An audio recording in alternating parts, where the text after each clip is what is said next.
Germany, 1943. The Third Reich stood at a crossroads, the air thick with the scent of burning oil and defeat. Germany, 1943. The Third Reich stood at a crossroads, the air thick with the scent of burning oil and defeat. The dazzling victories of 1940 were distant echoes, replaced by the thunder of collapsing fronts in the east and the inexorable grind of Allied production lines. Yet, even as the war turned decisively against them, deep within armored workshops and fiercely guarded design bureaus, the German war machine dreamed of redemption. Not through troop numbers or overwhelming resources, but through sheer, brutal, technological superiority. Out of that ambition, that desperate quest for a decisive, war-winning edge, emerged a monster, the Panzerkampfwagen Tiger AUSF. B. Universally known as the Koenigsegger, King Tiger, or officially, the Tiger II. It was the culmination of the German heavy armored philosophy, the perfect, uncompromising balance of overwhelming firepower and seemingly impenetrable armor. The King Tiger was not merely an incremental upgrade, it was a defiant declaration in steel. Its purpose was singular and brutal, to annihilate the enemy and survive any counterblow. The heart of the beast. The KWK-43L-71. The foundation of the King Tiger's fearsome reputation lay in its main armament, the 8.8 cm Kampfwagenkanon 43L-71. This weapon was a direct descendant of the fearsome Flak 36 anti-aircraft cannon, which had already earned legendary status for its ability to devastate Allied tanks, even the vaunted Soviet T-34s and British Churchills, at extreme ranges. The KWK-43 was an engineering marvel of penetration. With its long 71 caliber length, the L-71 feet, it provided an immense muzzle velocity, transforming a relatively modest 88 mm shell into a kinetic energy slug of devastating power. It could accurately destroy any operational Allied tank, be it the Sherman, the T-34 85ths, or the Churchill, at ranges exceeding 2,500 meters, 1.5 miles. Crucially, it could often achieve this destruction before the enemy tank even registered the King Tiger's presence, let alone get within effective engagement range of its own main gun. The ability to dictate the terms of engagement, the knowledge that you could hit the enemy with lethal effect while remaining immune to their return fire, was the psychological and tactical edge the German High Command desperately sought. The steel shield.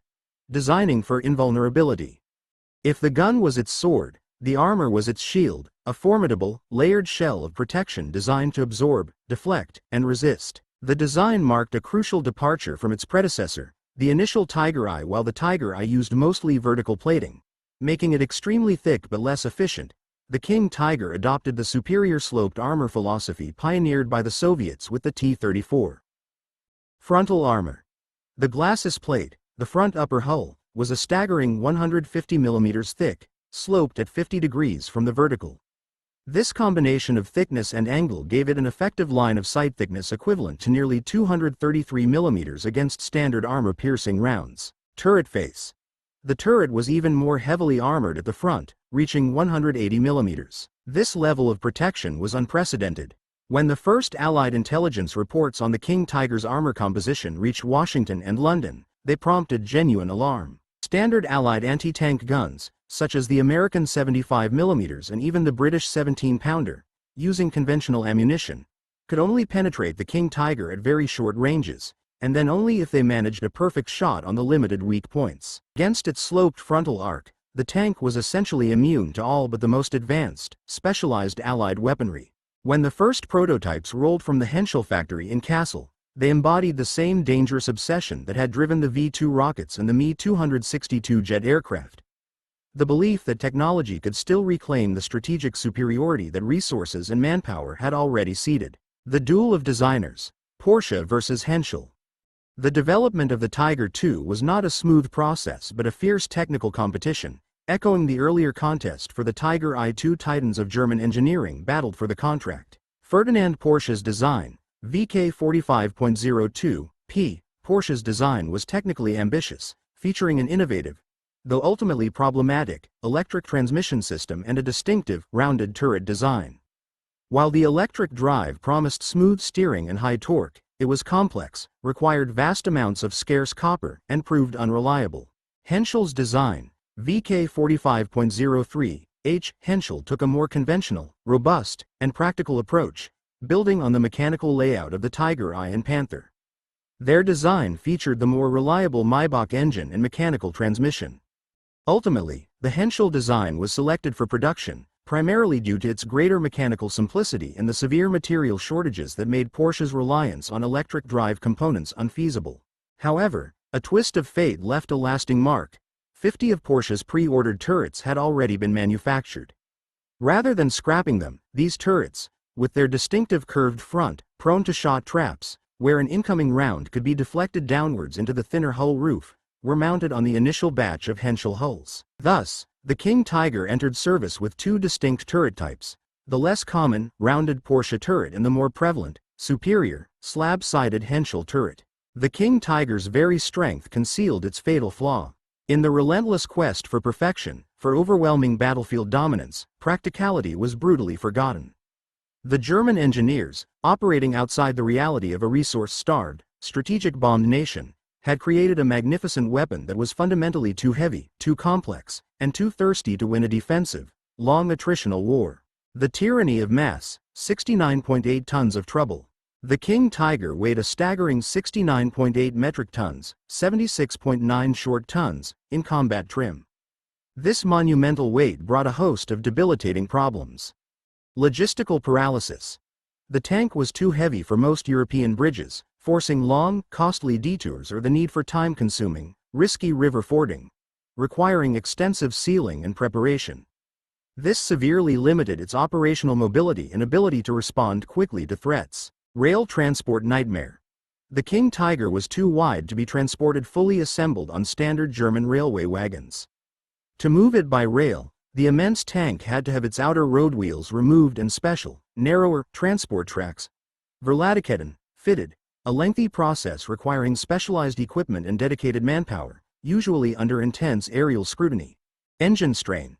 The chosen power plant was the Maybach HL230P30 V12 gasoline engine, a reliable engine used in the lighter Panther and Tiger I. However, attempting to propel 70 tons with an engine designed for 45 to 60 tons resulted in extreme strain. The engine was underpowered, resulting in a low road speed, around 38 km per hour or 24 miles per hour, and a pathetic cross-country speed, often less than 15 km per hour or 9 miles per hour. Maintenance hell.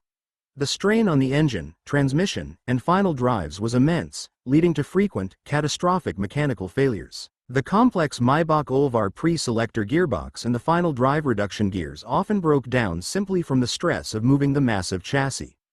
Repairing a King Tiger, particularly changing a broken final drive, was an industrial undertaking that often required recovering the tank hundreds of miles to a dedicated workshop, consuming vast amounts of fuel, recovery resources, and manpower. Thirst and consumption. The fuel drain. In 1944, Allied bombers specifically targeted Germany's synthetic fuel plants, the source of most German gasoline and oil. Fuel became the most critical limiting factor in the German war effort. The King Tiger, with its V12 gasoline engine hauling 70 tons, had a ravenous appetite. Its fuel economy was abysmal. Road range.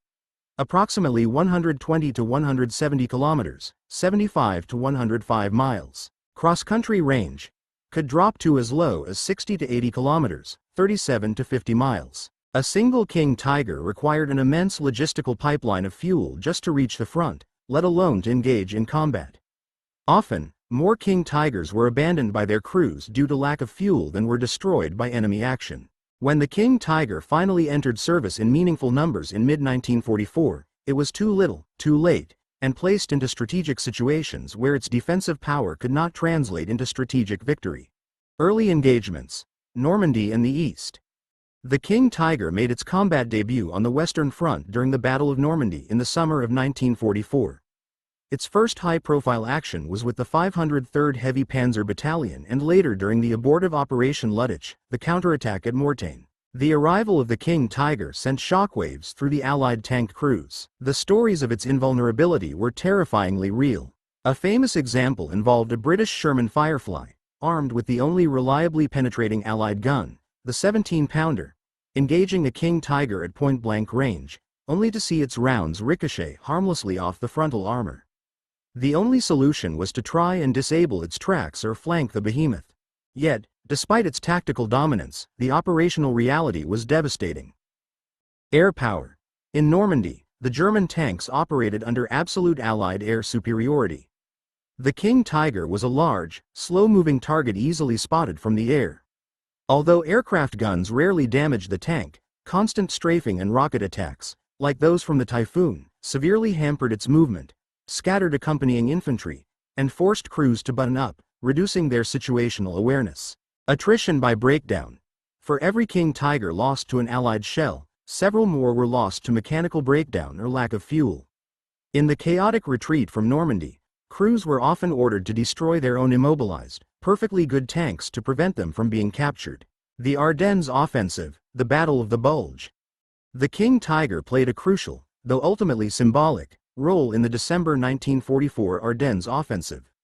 Hitler pinned immense hope on these behemoths to punch through the thinly held American lines. The 501st SS Heavy Panzer Battalion, equipped with King Tigers, spearheaded some of the most dramatic assaults.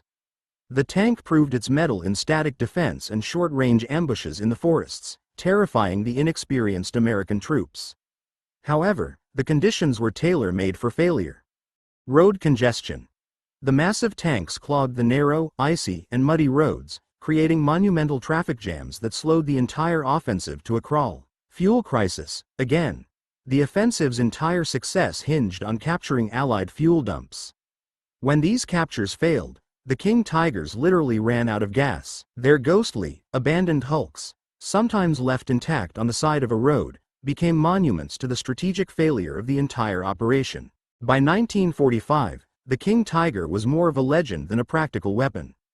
Production figures were tragically low. Only about 492 were ever built, compared to nearly 50,000 Sherman tanks and 84,000 T-34s. The King Tiger stands as the definitive embodiment of the German qualitative superiority doctrine pushed to an illogical extreme. It was a masterpiece of engineering that failed the most basic tests of wartime reality: reliability, sustainability, and ease of production. Tactical giant, strategic midget, it was capable of dominating any tactical engagement it could reach. But its consumption of scarce resources, manpower, fuel, chrome, copper, and time, was so vast that every unit produced represented a major drain on the German capacity to build simpler, more useful vehicles like the Panther or the self-propelled guns, which were desperately needed. The blueprint for the future. Despite its operational failures, the King Tiger's technical innovations were immediately seized upon by the victorious Allies. Its sloped armor concept, the powerful long-barrel 88mm guns ballistics, and the overall heavy tank philosophy directly influenced post-war designs, including the Soviet IS-3 and the American M103. The King Tiger was the final, magnificent, and tragically flawed attempt by German engineering to cheat fate. It was an awesome weapon, a testament to what genius could achieve under pressure, but ultimately a monument to the fact that in total war, logistics, simplicity, and mass production always trump individual, unsustainable perfection. The giant had roared, but its roar was too late to save the collapsing Reich. Eastern Front, summer and winter 1944. The roar was not the triumphant bark of the Blitzkrieg, but the choked, desperate growl of an engine suffocating under its own burden. The Panzerkampfwagen Tiger AUSF B, the Koenigsegger, was being hurled into the ultimate logistical meat grinder. The vast, road-scarce, weather-beaten Eastern Front. The snow lay deep along the Polish roads near Obeldau and the Vistula River, but even during the summer Rasputitsa, the mud season, the effect was the same. The earth fought back. Each wheel turn was a desperate skirmish between German engineering and Russian gravity. The Führer's obsession with technological superiority had birthed a tactical masterpiece that was, on the operational level, a catastrophic failure waiting to happen. It was a tank designed for the perfectly paved highways of the West and the finite fuel supplies of a major power, but it was forced to fight on dirt tracks in a war of total, bloody attrition. The tyranny of the thermals. The Maybach's lament. The King Tiger's heart was the Maybach HL 230P 30V12 petrol engine. This was a superb 23-liter engine, capable of producing a designed maximum of 700 horsepower PS. It had been an adequate, if strained, power plant for the earlier 56-ton Tiger I and the 45-ton Panther. But forcing it to propel a nearly 70-ton mass was an act of engineering violence. The power-to-weight ratio dropped to a woeful 9.89 horsepower per ton, making the King Tiger sluggish and difficult to maneuver even on solid ground. The constant, near maximum load operation on the uneven, brutal terrain of the Eastern Front led to a cascade of mechanical breakdowns that became the tank's true nemesis. 1. The overheating crisis. The engine compartment, though vast, was insufficiently cooled for the sustained effort required. The HL-230 would routinely overheat, particularly during long cross-country marches or during combat when the engine was forced to labor at its limit. The standard operational procedure often required limiting the engine to a governed speed of 2,500 rpm, around 600 ps, to reduce strain, sacrificing what little mobility the tank possessed. Even with this restriction, the internal heat buildup often led to oil breakdown. Lubricants quickly lost viscosity, failing to protect the highly stressed moving parts. Engine fires. Spontaneous combustion within the engine bay, caused by leaking fuel or oil dripping onto the searing hot exhaust manifolds, was a recognized and terrifying risk that led to the immediate destruction of otherwise functional tanks. 2. The final drive's fatal flaw. The most frequent and debilitating failure occurred in the final drive, the complex set of gears and components that transferred power from the transmission to the drive sprockets. In a desperate attempt to conserve weight and simplify manufacturing, the final drive units were woefully undersized for the torque load of the 70-ton chassis. These components, which housed the double reduction gears, would seize, strip, or simply shatter with frightening regularity. Pre-emptive triage. Maintenance manuals instructed crews to drive extremely carefully, avoiding sudden turns or rapid gear shifts. Orders impossible to obey in the middle of a desperate Soviet breakthrough. The impossible repair. Changing a shattered final drive was an industrial undertaking. It required a massive recovery effort to tow the behemoth away from the front, then a colossal mobile crane or a heavily fortified pit to lift the entire 13.5-ton turret off the hull, before the mechanics could even begin to access the broken component. For a tank immobilized far behind the front lines in Russia, this often meant abandonment and scuttling, a tactical victory for the Soviets achieved without firing a single shot. The logistical chokehold. The tank that drank gasoline. Each movement required a dedicated logistical convoy. Each kilometer was a victory of logistics over gravity itself. The fuel consumption of the King Tiger was truly monstrous, making every offensive operation a desperate dash for enemy fuel depots. Insatiable thirst. The King Tiger burned approximately 700 liters of gasoline per 100 kilometers, nearly 7 liters per kilometer, during cross-country movement. Given its fuel capacity of around 860 liters, the operational range could drop to a terrifying 120 kilometers, 75 miles, or less on soft terrain. The fuel train. To maintain a battalion of 45 King Tigers on a multi-day offensive, an entire supporting fuel convoy stretching for miles was required, slowing the entire armored spearhead and presenting a massive, slow-moving target for Soviet ground attack aircraft, IL-2 Sturmoviks. The result? On the vast Eastern Front, where distances were immense and fuel supply was perpetually strangled by Allied bombing of synthetic fuel plants and partisan attacks on railways, the King Tiger was a creature born for another world, one with paved highways and endless fuel. Here, it sank into the earth it was meant to conquer, immobilized by its own thirst. The battle for Oguldow, a strategic nightmare. The deployment of the 501st SS Heavy Panzer Battalion to Poland in August 1944 perfectly illustrates this operational failure. Sent to counter the Soviet bridgehead across the Vistula River near Oguldow, part of the larger Operation Bagration aftermath, the King Tigers demonstrated a terrifying low operational readiness. The road march. Upon arrival by rail, the tanks were unloaded and began a relatively short 50 kilometers road march to the assembly area. The result was instantaneous catastrophe. 100% of the tanks suffered a mechanical breakdown of some kind. The combat readiness. By the time the engagement began, only a handful of the King Tigers were operational. This handful, however, met a coordinated ambush by Soviet T-34/85ths and his two tanks. While the German tanks proved exceptionally difficult to destroy frontally, the Soviets employed flanking tactics and concentrated fire. The losses. In the ensuing chaos, the 501st lost 13 King Tigers, with the majority falling not to direct frontal penetration, but to immobilization followed by concentrated hits to the tracks, sides, or engine deck, or simply due to abandonment after breaking down or running out of fuel. The Soviets, astonished by their prize, captured 3 intact King Tigers, machines that were immediately shipped to test ranges to devise countermeasures. The King Tiger's presence on the Eastern Front thus became a statistical anomaly. While it boasted a fearsome kill-to-loss ratio in direct combat, when it could fight, the majority of the tanks were lost due to mechanical or logistical failures before they ever fired a shot in anger, or were scuttled by their crews rather than falling into Soviet hands. The human cost. Crew and mechanic.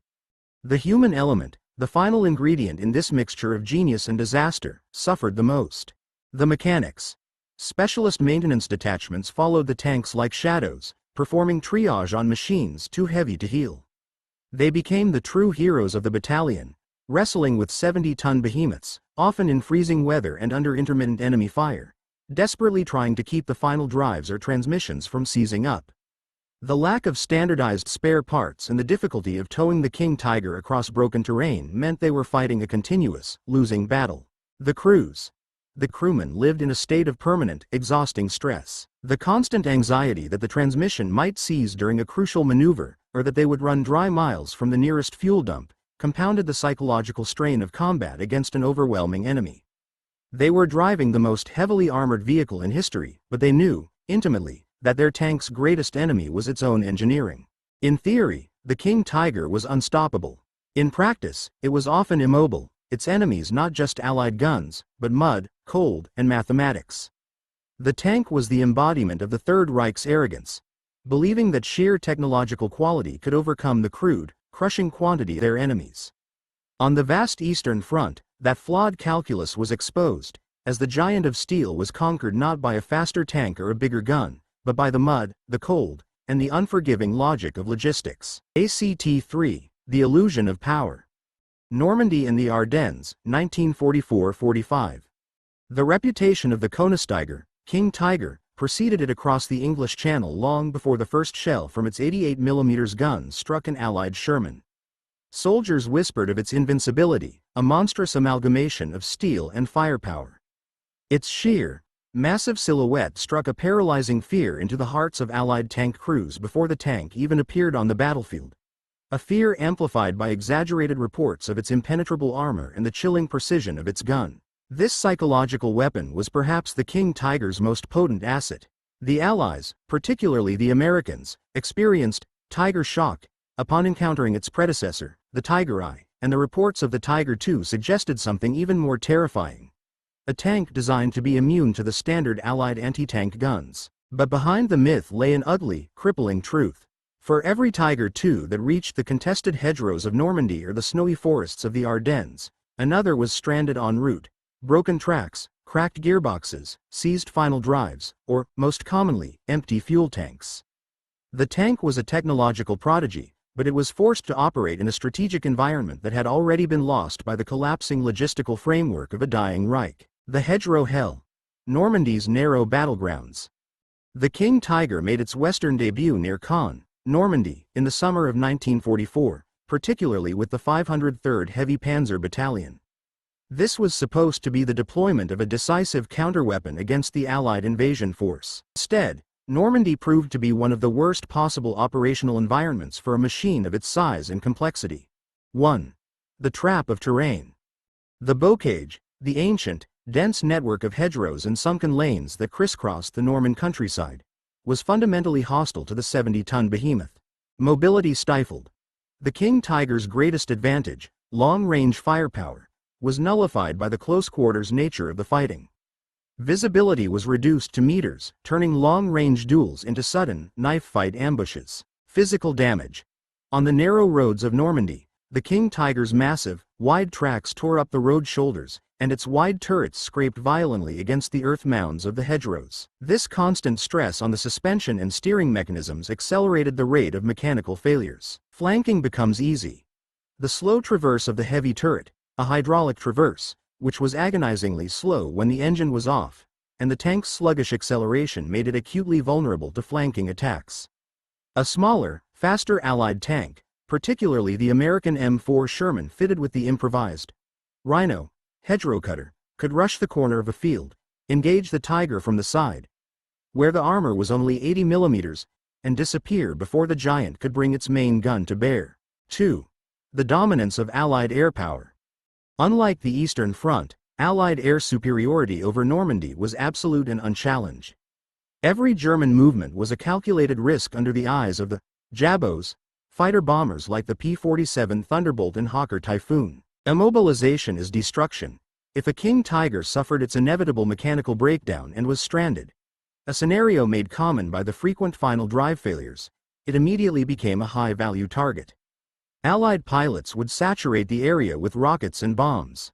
Even if the thick armor deflected the initial attacks, the sheer concussion, or sustained hits to the engine deck, often ensured the crew could not recover the machine. The logistical kill. The Allied air campaign effectively strangled the German supply lines. Fuel convoys, spare parts trucks, and recovery half-tracks were obliterated long before they could reach the forward lines. This meant that the King Tiger, broken down miles from a maintenance depot, had to be destroyed by its own crew to prevent its capture, a catastrophic waste of resources. The Allied response. Technology meets terror. The King Tiger forced the Allies to rapidly accelerate their own tank and anti-tank development, even as they relied on sheer numbers and superior tactics. 1. The 17-pounder and the Firefly. The British already possessed the most potent anti-tank weapon deployed by the Allies, the 17-pounder gun. When mounted in the Sherman chassis, creating the Sherman Firefly, this tank became the only Allied medium tank capable of consistently penetrating the frontal armor of the King Tiger, even at medium ranges. However, only a minority of Allied tanks were Fireflies, and they were often disguised to prevent the German gunners from prioritizing them. 2. Specialized ammunition. The King Tiger's invincibility forced the Allies to rush specialized ammunition into service. APCR, HVAP. High-velocity armor-piercing, composite rigid rounds were essentially sub-caliber projectiles surrounded by a lighter shell, maximizing kinetic energy. These rounds significantly increased penetration but were scarce and only truly effective against the King Tiger at short ranges, under 500 meters. Tungsten scarcity. German engineers understood the threat of specialized ammunition. They knew the Allies were using tungsten, wolfram, to harden their cores. Irony dictated that the Germans themselves, facing a critical lack of tungsten, were often forced to use steel-cored shells in their own 88mm guns toward the end of the war, reducing their own penetration capability against the new Allied armor. The King Tiger's tactical advantage was always neutralized by the vast quantitative superiority of the Allies. For every Tiger II, there were dozens of Shermans. Allied doctrine became, don't duel, flank. They would fix the King Tiger's position, blind it, hit its tracks to immobilize it, and then swarm it with overwhelming fire from multiple angles. The last gamble. The Ardennes offensive, the Battle of the Bulge. The King Tiger was thrust into its most decisive strategic role during the Ardennes offensive, the Battle of the Bulge, in December 1944. This was Hitler's last, desperate gamble to split the Allied forces using speed and armored shock. The King Tiger was meant to spearhead the breakthrough, leveraging its thick armor against the surprised American troops. 1. The fragility in the cold. The Ardennes was a massive, operational failure that starkly revealed the King Tiger's Achilles heel. It was too complex, too fragile, too thirsty for a dying Reich to sustain in winter conditions. The cold factor. The deep snow and extreme cold clogged the complex overlapping road wheels, Schachtelhoffwerk, of the King Tiger.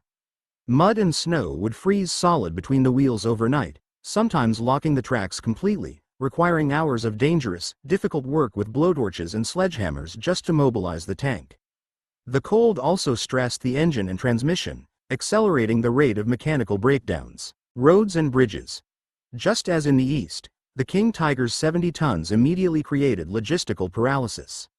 The massive tanks clogged the few available, narrow, icy roads. Bridges were bypassed or collapsed. This created monumental traffic jams that sabotaged the entire operational timetable of the offensive. The fuel folly. The Ardennes plan hinged entirely on capturing Allied fuel dumps to sustain the advance. When Colonel General Jochen Peiper's SS Spearhead, containing numerous King Tigers, failed to capture the necessary depots, the result was inevitable. King Tigers were abandoned intact along the roads of the Ardennes, their fuel tanks dry, silent, massive monuments to strategic folly. Allied soldiers found these tanks with their hatches open, guns pointed forward, fully functional save for the absence of liquid petroleum. 2. The psychological toll. While the offensive ultimately failed due to logistics, the King Tiger's reputation inflicted a severe psychological toll on the American troops. The sight of these giants emerging from the foggy forests led to temporary panic, confusion, and the collapse of some local defenses. The King Tiger forced the Allies to concentrate artillery and air support on suspected German armor formations, diverting resources from other fronts. By early 1945, the King Tiger's fate was sealed. The sheer arithmetic of total war had rendered its technical superiority irrelevant. The tank's existence accelerated the depletion of Germany's most critical strategic resources, skilled manpower. Building and maintaining the King Tiger required the Reich's most skilled mechanical engineers, metallurgists, and assembly workers, manpower that could have been used to churn out 3 times the number of simpler, reliable Panzer IVs or Jagdpanthers. Critical alloys.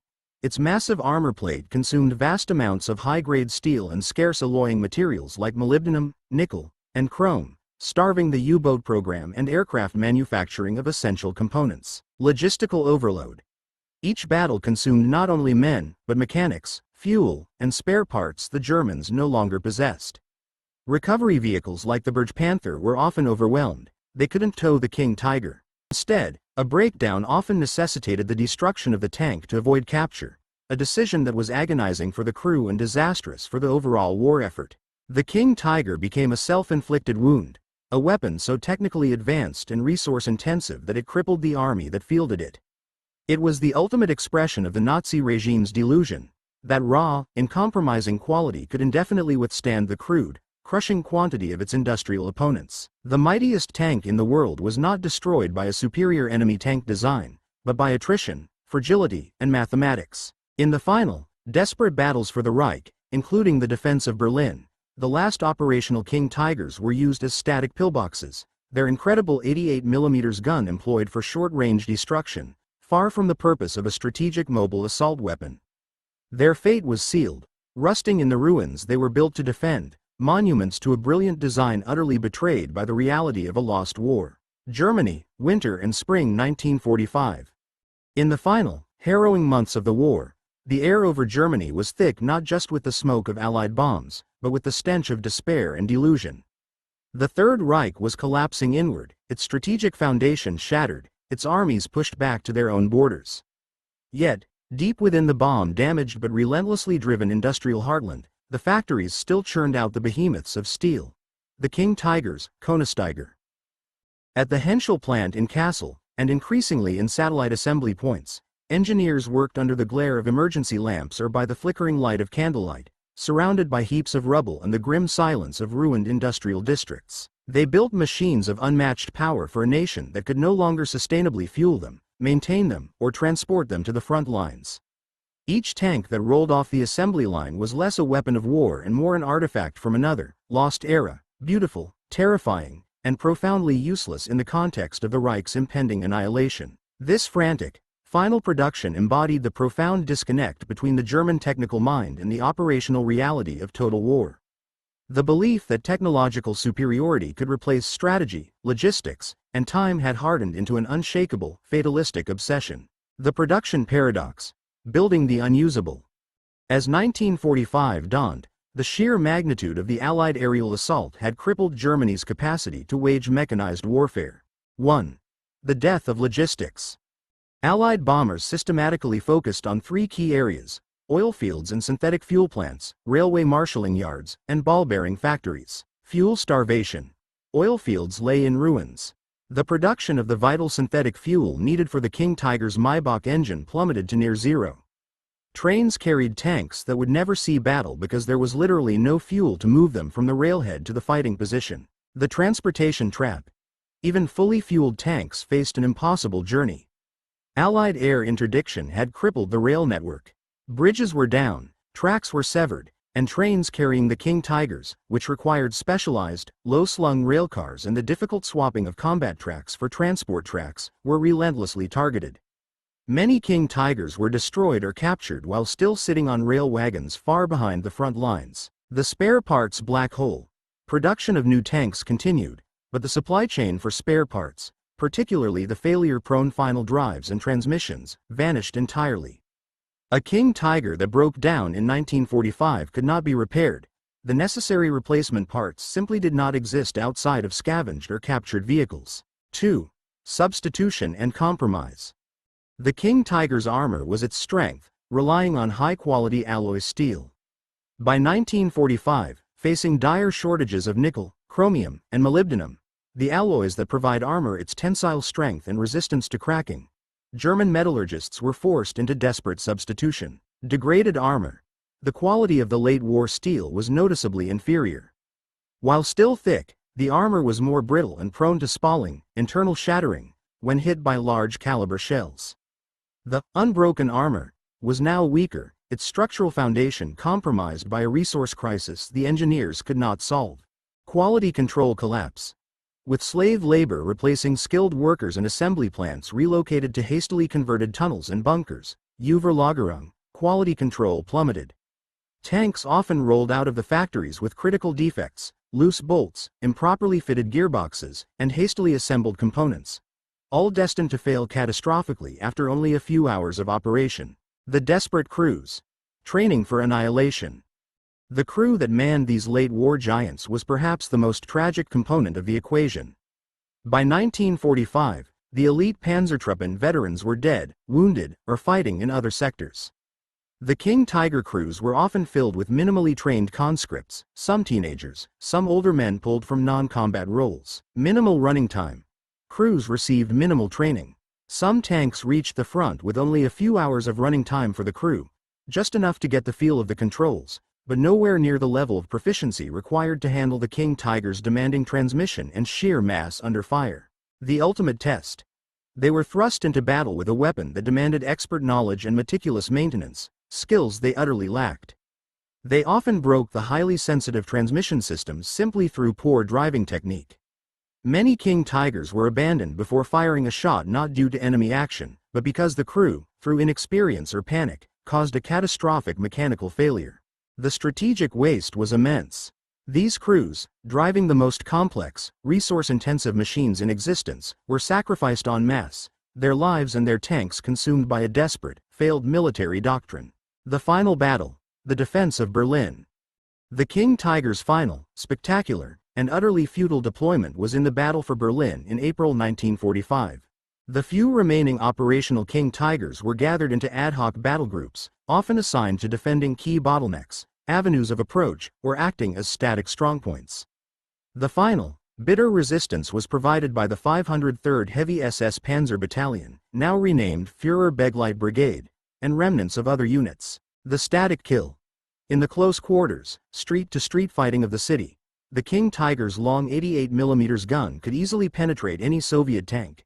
T-3485s, IS-2s, or Su self-propelled guns.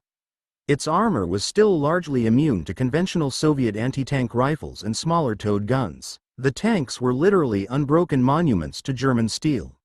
The Soviet counter-tactic. The Soviets adapted quickly. They did not attempt tank-on-tank duels. Instead, they relied on infantry swarm tactics, Panzerjäger Trupps. Using portable anti-tank weapons like the Panzerfaust, a German design often captured and reused, or simply hand-placed satchel charges, Soviet infantry would rush the immobilized or slowly moving King Tigers, aiming for the engine deck, the running gear, or the rear of the turret, the vulnerable points that the immense frontal armor could not protect. The end. The King Tigers in Berlin died not in glorious combat, but were systematically picked apart by determined infantry, immolated by petrol bombs, or simply abandoned when they ran out of ammunition or fuel and the crews slipped away into the sewers. Their last stand was a purely symbolic act, incapable of altering the outcome of the war. The Panzerkampfwagen Tiger AUSF B. The Koenigsegger stands in the final analysis not merely as a piece of military hardware, but as the definitive, colossal metaphor for the operational and philosophical failure of the Third Reich's military strategy. It was a gleaming, 70-ton masterpiece of engineering genius, but one utterly divorced from the brutal, resource-driven reality of total war. Its armor was historically unbroken, by all but the rarest, most specialized shot, yet its foundations were gone. The King Tiger perfectly illustrates the concept of diminishing returns. a continuous, desperate investment in quality that consumes ever-increasing, crucial resources for ever-decreasing, ultimately negligible strategic gain. The final verdict of history is that the King Tiger was defeated not by a superior tank, but by the immutable forces of weight, thirst, and the mathematics of defeat. The tank's legendary armor proved to be no defense against the harsh reality that time, supplies, and logistics are the true, decisive victors in a global conflict. The philosophical chasm. Quality versus quantity.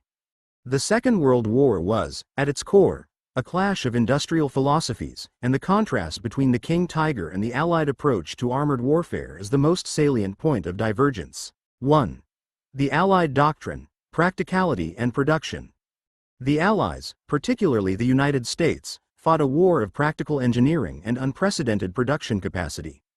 Their philosophy, often ridiculed by the Germans, prioritized reliability. The M4 Sherman, despite its combat shortcomings against later German tanks, was famously easy to maintain, repairable with basic tools in the field, and mechanically reliable. It stayed running. Ease of maintenance. Its engine, often a reliable radial aircraft engine, transmission, and components were easily accessible. When a Sherman broke down, it was often back in the fight within hours. Quantity. The United States produced over 50,000 M4 Shermans. The sheer weight of numbers ensured that any tactical loss was instantly replaceable. The lives of the crews were considered replaceable by a new tank, allowing for aggressive, costly, but ultimately winning tactics. Standardization. Allied designs utilized widely available commercial components, simplifying the entire supply chain from factory floor to front line. 2. The German doctrine. Delusional perfectionism. The Germans, conversely, fought a war of delusional perfectionism and technological fetishism. They operated under the assumption that a single, perfectly crafted weapon could negate the need for strategic depth or resource parity. A catastrophic miscalculation rooted in the early, fast-moving victories of the Blitzkrieg. Engineering over complexity. The King Tiger's design, from its torsion bar suspension to its intricate overlapping road wheels, Schachtellaufwerk, and highly stressed final drives, was an ode to engineering complexity. This complexity led directly to fragility. The resource drain. Germany spent its final, scarce resources, the remaining high-grade steel, the last drops of synthetic fuel, the final skilled mechanics and engineers, on a handful of tanks. Only about 492 King Tigers were ever completed, that were strategically useless. Each King Tiger consumed the materials and manpower that could have produced 4 or 5 simpler, more operationally reliable Panzer IVs or Jagdpanthers, vehicles that the German infantry desperately needed in every sector. Ignoring operational reality. The fixation on frontal armor and firepower ignored the fundamental realities of the modern battlefield: mobility, logistics, air superiority, and the simplicity required for mass production by a besieged nation. The German engineers created a magnificent machine, but the German military command deployed it into a war it was fundamentally unsuited to fight. The colossal cost of the King Tiger project. To truly grasp the King Tiger's failure, one must quantify its colossal cost against the minimal strategic return. 1. Consuming critical manpower and time. The production of a single King Tiger required thousands of man-hours from Germany's most skilled workers and engineers, the very personnel who could have been maintaining the aging fleet of operational vehicles or designing simpler, crucial defensive weapons. The intense labor demand meant that Germany's final, shrinking pool of engineering talent was locked into a non-scalable project. The initial developmental delays, largely caused by the engineering rivalry between Henschel and Porsche and Hitler's strategic interference, cost Germany the critical years of 1943 and early 1944. Had the King Tiger's operational model been finalized earlier, or had a more practical, simplified heavy tank design been chosen, the tactical effect might have been greater. By 1944, when the first combat battalions were finally formed, the strategic initiative had been lost entirely. 2. The metallurgical black hole. The tank's 180mm frontal armor and 88mm gun barrel required immense quantities of high-grade, alloy steel, specifically dependent on metals like molybdenum, nickel, and chromium. By 1944, these materials were among the rarest commodities in the blockaded German economy, desperately needed for submarines, jet engines, like the Me-262s, and high-quality conventional arms. Every ton of high-alloy steel dedicated to a King Tiger turret was a ton denied to vital engine parts or aircraft components. The King Tiger project was, in effect, cannibalizing the entire German war economy in its pursuit of absolute, unassailable armor quality. 3. The logistical suicide. The King Tiger's weight and thirst created a self-sustaining cycle of failure on the logistical front, which compounded itself in the late war environment. Recovery paralysis. The tank was too heavy for conventional recovery vehicles. The specialized Panther recovery vehicle, itself a high-value piece of equipment, was often overwhelmed by the 70-ton mass, especially in mud or snow. When a King Tiger broke down, which was frequent, the immediate solution, more often than not, was destruction by the crew to avoid capture. The Germans lost more King Tigers to mechanical failure and scuttling than to direct enemy fire. Fuel funnel. The King Tiger acted like a logistical funnel, sucking up fuel and spare parts that other, more numerous, and more useful Panther and Panzer IV divisions desperately needed to remain mobile. The sheer fuel requirement made long-range operations impossible without capturing enemy fuel dumps, a strategic necessity that doomed the Ardennes offensive to failure the moment the fuel depots were not secured. The verdict of the front lines: combat efficiency versus operational readiness. The King Tiger's combat record, when measured purely by its kill-to-loss ratio in direct engagements, remains impressive. Accounts from Normandy, Ogledau, and the Ardennes consistently show that the 88mm KWK-43 could destroy Allied tanks at ranges where the Allies could not respond, and its armor could shrug off multiple hits from the standard 75mm and even 76mm guns of the Sherman. However, modern military analysis measures the efficiency of a weapon system by its operational readiness rate, OR rate, the percentage of units available for combat at any given time. The King Tiger's OR rate was catastrophically low. Eastern Front. Battalions often reported OR rates of below 30% during offensive operations, with the majority of unavailable tanks being non-battle casualties due to mechanical breakdown or fuel exhaustion. Normandy. In the summer of 1944, the King Tigers committed to the front were continually fighting to reach operational status, only to be knocked out or scuttled within days of deployment due to breakdowns or becoming immobilized under air attack. The King Tiger was a weapon system with magnificent tactical quality, but zero strategic reliability. Its genius was its gun and armor, its failure was its final drive and fuel economy. This distinction is the core of its historical tragedy. Finality and symbolism. A monument to arrogance. The wrecked, burnt-out hulks of the King Tigers left littering the streets of Berlin, the fields of Ogledau, and the forests of the Ardennes were not merely debris. They were the ultimate, final monument to the failure of technological arrogance. The King Tiger represented a nation that believed its superior engineering could defeat the laws of physics, economics, and logistics. It was the physical manifestation of the German military's late-war focus on Wunderwaffen, wonder weapons, a desperate, almost superstitious belief in a technological silver bullet that would reverse the strategic tide. The echo of the V-2. The King Tiger shared the same philosophical lineage as the Me-262 jet and the V-2 rocket program.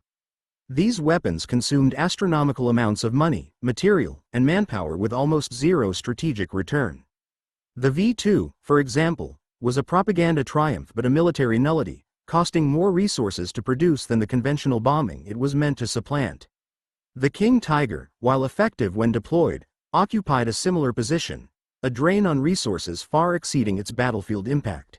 In the end, the most frightening and technically advanced tank of the Second World War was defeated not by the technological superiority of its enemies, but by the relentless, practical superiority of the Allied industrial machine. The sheer, crushing volume of reliable Shermans and T-34s, supported by unbreakable supply lines and absolute air dominance, meant that the King Tiger, despite its invincibility, was always surrounded, always outflanked, and eventually, always overcome by the forces of attrition. The King Tiger was a final, spectacular attempt by genius to cheat destiny. It was an awesome, terrifying, and peerless killing machine. But its final lesson remains etched in the rusting steel of its abandoned hulks. Logistics, sustainability, and simplicity are the foundation of modern warfare, and when that foundation is gone, even the most perfect weapon is rendered utterly powerless. This segment naturally leads to the long-term legacy of the King Tiger and its profound influence on post-war tank design and doctrine. I will expand this final analysis significantly to meet the extreme length requirement by dissecting its influence on the Cold War arms race, the specific design lessons learned by the Allies, and the philosophical shift away from super-heavy tanks, ensuring this serves as a conclusive, analytical end to the narrative. Post-war Europe, 1945 to 1955. When the war finally sputtered to its bloody, decisive end, the Allied engineers and analysts descended upon the wreckage of the Third Reich. Their mission was clear and urgent: to catalog, dissect, and understand the Wunderwaffen, the technological gambits that had nearly shifted the balance of power. In captured depots, vast maintenance facilities, and muddy fields across the former battle zones, they found the remains of the Koenigsegger, King Tiger, massive, silent, and decisively defeated. The examination of the King Tiger was a revelation, and often, a source of grim admiration. Analysts examined its precision machining, its finely cut gears, its advanced optics, including the use of complex stereoscopic rangefinders. It was a testament to the unparalleled masterpiece of German craftsmanship, a quality that was, paradoxically, its ultimate undoing. Its parts required hours of meticulous, skilled hand-fitting. Its complex components were inherently impossible to mass produce under the intense pressure of Allied bombardment and resource starvation. It was, in the words of one British analyst, an engineer's dream and a commander's logistical nightmare. In laboratories and on proving grounds across the West and the Soviet Union, Allied analysts reached a unified, grim conclusion: the King Tiger was a triumph of design and a failure of purpose. It possessed the tactical power to dominate any single battlefield engagement, but it utterly lacked the operational endurance and logistical simplicity required to survive a protracted war of attrition. Its shadow, however, was immense, lingering powerfully over the drawing boards of the next generation of armored vehicles. From its undeniable strengths and its fatal, inherent flaws came the concrete lessons that would define the Cold War. The necessity to balance overwhelming firepower with strategic mobility, to temper protection with operational endurance, and to marry technological complexity with inherent logistical simplicity. The doctrine shift. The end of the super-heavy tank. The immediate consequence of the King Tiger's capture and analysis was the recognition that the German, heavy tank, philosophy had reached a dead end.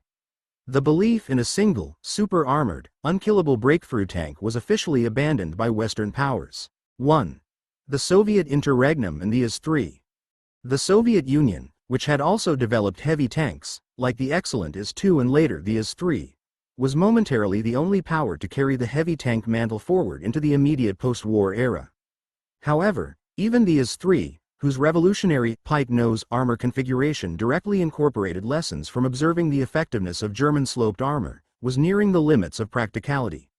It was simpler, lighter, and more reliable than the King Tiger, but still suffered from weight and logistical burdens. 2. The Western abandonment of the heavy classification. The West concluded that the strategic costs of the 70-ton behemoths were simply too high.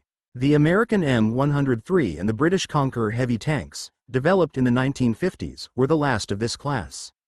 They were designed almost purely as tank destroyers, slow, armored platforms carrying immense guns to counter a feared Soviet heavy tank breakthrough. Their extremely limited production runs and short service lives demonstrated the doctrine was already obsolete. The final, definitive answer to the King Tiger's legacy was the birth of the main battle tank, MBT, concept. The MBT, epitomized by tanks like the American M60, the German Leopard 1, and the British Centurion, was a new philosophy. A single vehicle balancing the firepower of a heavy tank, the mobility of a medium tank, and sufficient protection to survive.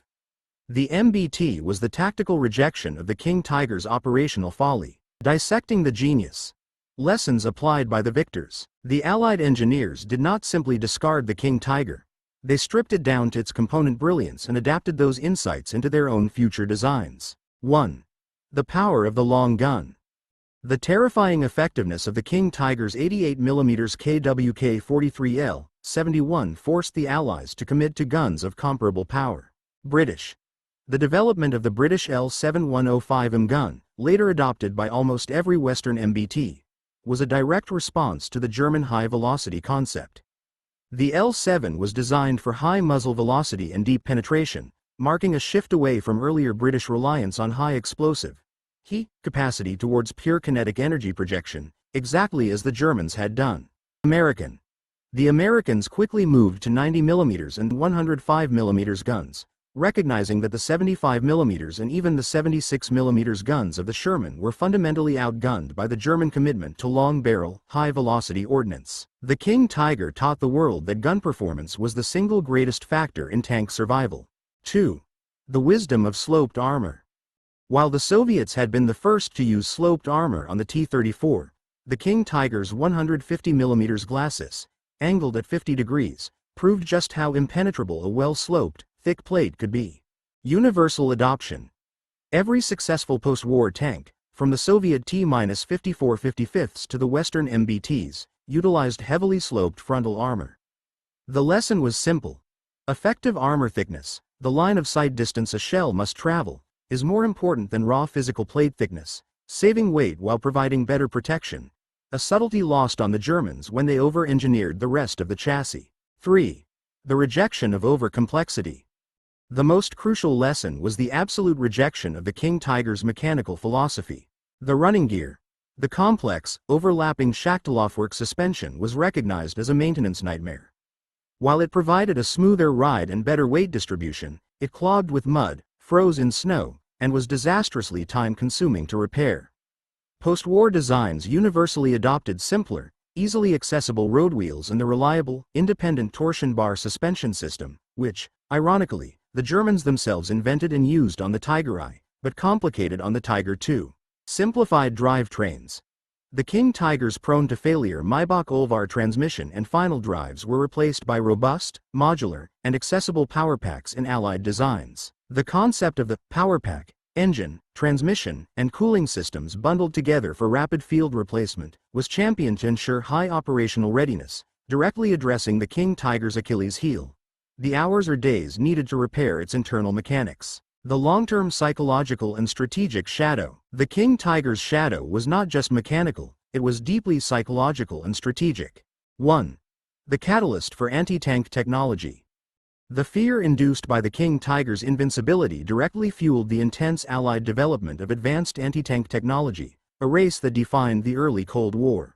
Heat and HESH.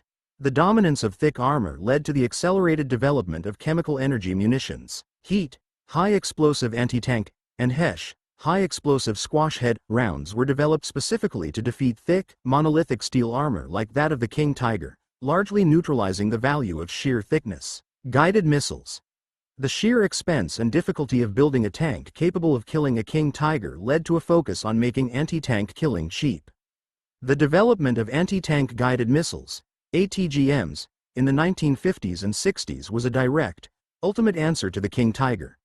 A small, inexpensive projectile capable of defeating any amount of conventional armor at immense range. 2. The final word on logistics. The lasting, unassailable lesson of the King Tiger was drilled into every military academy from West Point to Frunze. Logistics is the determinant of modern warfare. The King Tiger provided the ultimate, costly case study demonstrating that a force can have absolute tactical superiority in firepower and protection, and still be rendered completely useless by insufficient fuel, lack of spare parts, and poor mobility. The Soviet command, learning this lesson from the Eastern Front, placed a premium on operational readiness, simplicity, and cross-country performance, characteristics that were enshrined in the T-54/55 series, the most produced tanks in history. The final verdict on the King Tiger, echoing through the halls of post-war military analysis, was a fundamental axiom. A 50-ton tank that can fight 90% of the time will always defeat a 70-ton tank that can only fight 30% of the time. The King Tiger, a magnificent, self-defeating monument to technological hubris, thus served a profound purpose in its defeat. It clarified the principles of modern armored warfare for the victors, forcing them to establish the balanced, practical, and highly logistical doctrines that governed the decades of the Cold War. The giant had fallen, but its shadow forged the very weapons that would dominate the next half-century.